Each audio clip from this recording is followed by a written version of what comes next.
We have an unusual situation here on 18. Hunter Mahan and Jamie Donaldson are going backwards because Hunter Mahan's hit the wrong ball.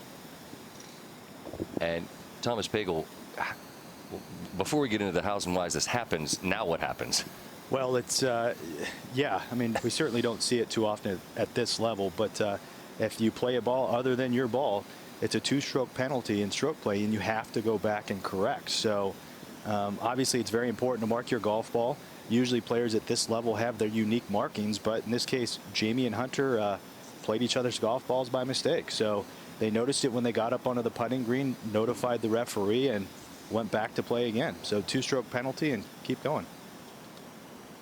It is a sinking feeling. The caddy gets partial blame for that, for sure. Of course, the final responsibility is on the player. Actually, I did it in Akron, Ohio on the 10th hole. I drove it down the left side of the fairway. It's a blind second shot, or blind landing area. My playing partner drove it down the right side, and somehow my ball was on the right of the fairway and his was on the left, and we never looked. We did the same thing, had to go back, 2-shot penalty. But Paul, everybody should do it once because you will never do it again. well, you got that right. I've done it once. And you will never do it again. That's all I can say. And the caddy loses sleep over that one too. I mean, it's just one of those things that happens. How it happens when you drive it in the fairway. It's got to happen in an area like this where you can't see where your ball ends up. And something happened, maybe a funny bounce that caused Hunter to end up on the left side when he thought he was on the right.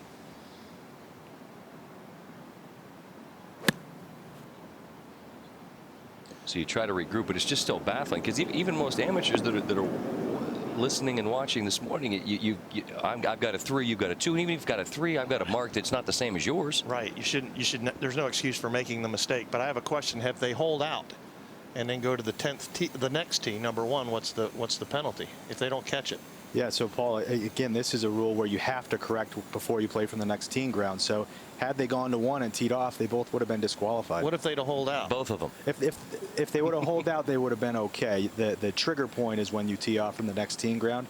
So if they put the ball in the hole, they still could have walked over the first tee and come back and corrected. So if they hole out, they're still going back to the fairway then? That's correct. That's okay. correct. What a place for that type of mistake.